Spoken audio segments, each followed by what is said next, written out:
welcome back to my studio. I'm going to do another exercise using the same subject as on the first video, working from this gentleman here. On the first one we used charcoal. On this one I'm going to change the medium to pen and ink.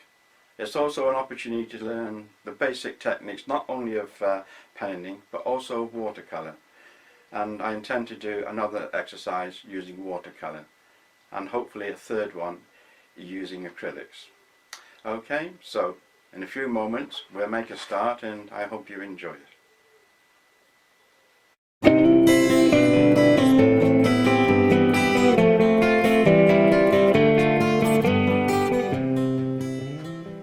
Okay, so the first thing I need to do is to draw up the character again. So I'll start with the head. It's easier to relate everything else to the side of the head. To the sides of the head, I should say. Okay, get his nose in. And I can come back, if I get the outer dimensions in first, and I can come back and do a more detailed drawing in a moment.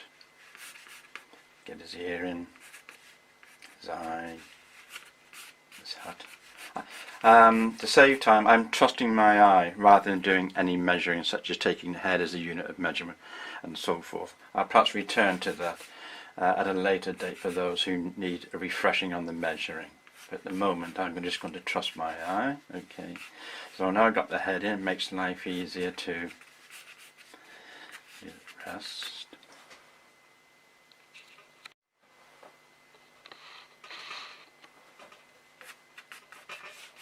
Get the arm in. Here's the other arm here. Get his rather large hands. Again, I can come back and tweak these later.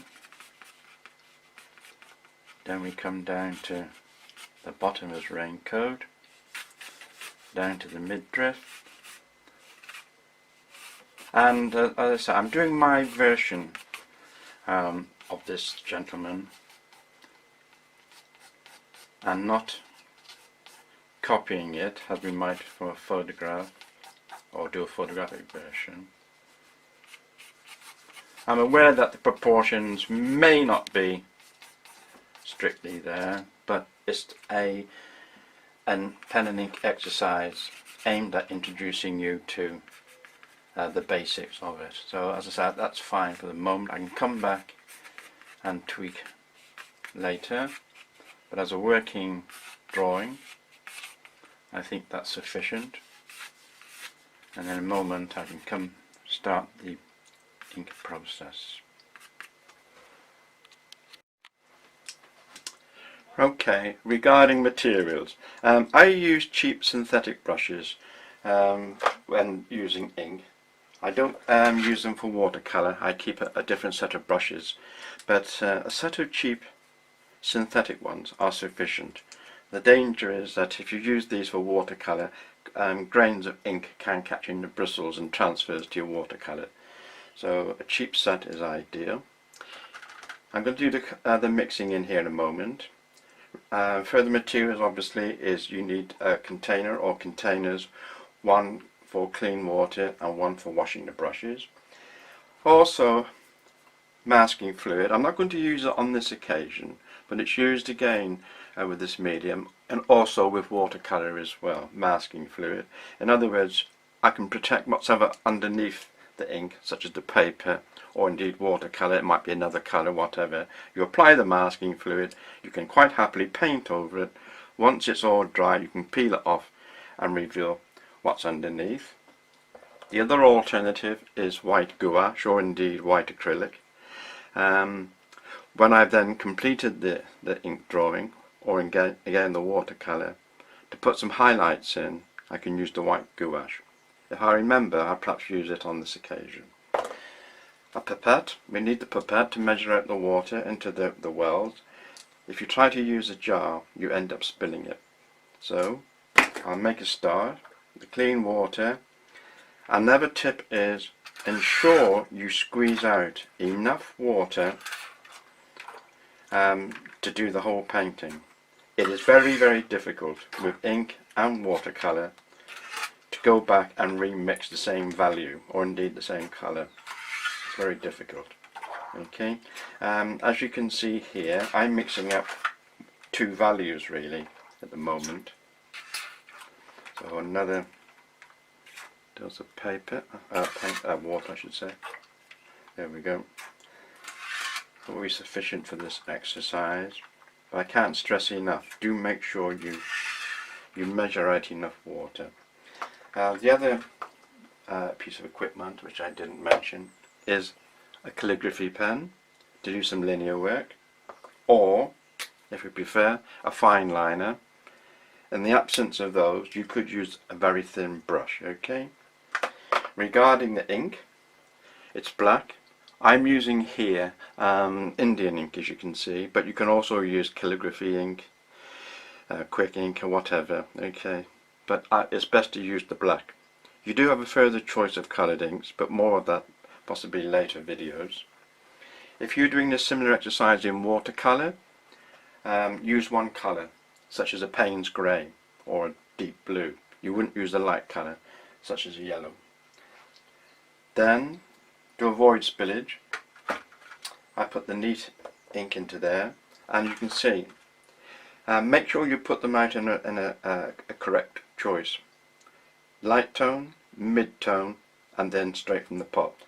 I'm going to make life simple and just use 3 tones. Okay, so what I now do is, into the pot, I then put it into the mid tone, give it a good stir.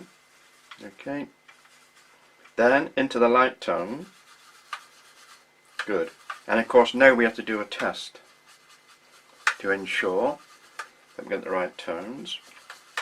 When you get used to this, you can develop a further range of tones. So I'll need this to use a light tone. I'm happy with that. Give the brush a little wash. Now I'll try the mid-tone. The other thing to remember is, that's a good mid-tone. It could go a touch stronger, which brings me to the next point you need to remember.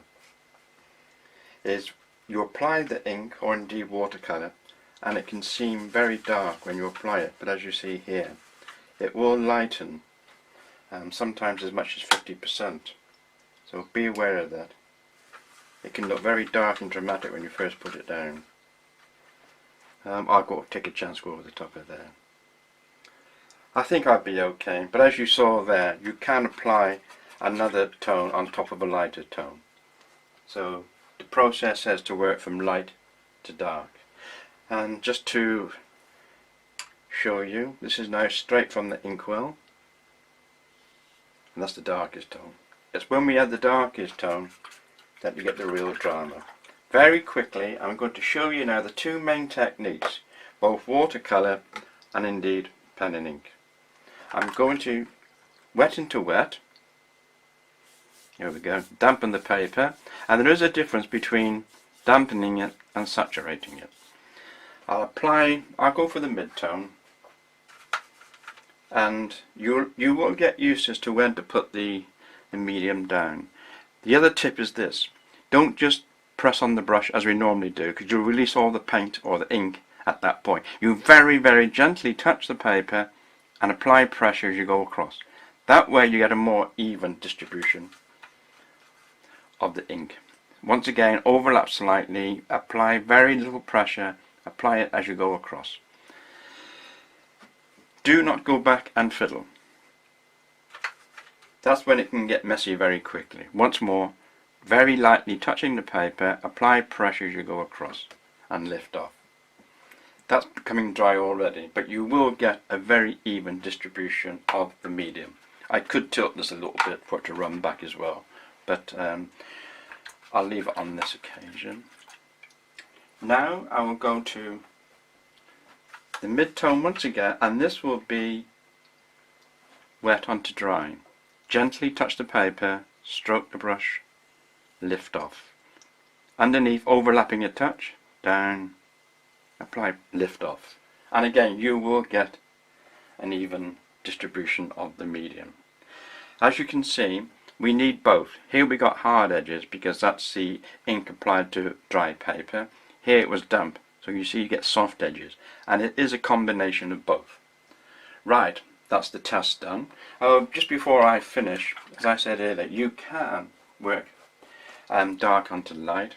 So if I come back, even go to the same value, you see, even though it will lighten off. So one of the techniques is to work from light to dark. We'll leave that now, and now I'll return to the drawing. Okay, back to the drawing, and now to the exciting part of the exercise, the actual application.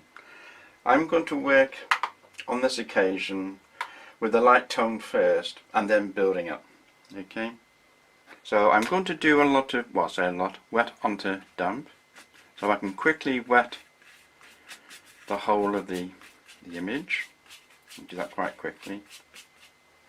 You will get used, as I said earlier, to when to put the medium down. Obviously too soon and it will run everywhere. The board is on a bit of a slant because you need gravity to help you. But I also need to judge the right moment to apply the ink. I'm going to do that quite soon because it is drying off. The paper I'm using here is multigrade, or multi-medium I should say. For practicing on it's fine. If I was doing a more finished piece, then I would use more expensive paper such as watercolour. A stir into the light tone, and then using the round brush now. There we go. Remember the golden rule, don't rebrush. It's very tempting to want to fiddle here, but don't. Get in.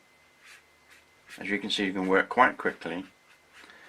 I know it's easy to say, be relaxed about this, but in actual fact you won't avoid being very apprehensive, nervous. That's only natural. The more you do it, the more proficient you get, but it is practice. There we go. So if that's really the light toning, you can see how quickly, because as I keep reminding you, I cannot fiddle. I can do it tweaking later. You go to the hands. I haven't put the stick in. Okay, his cane. I can do that quite quickly. There we go. Right. It's damp now, so I need to wait, be patient till it dries off.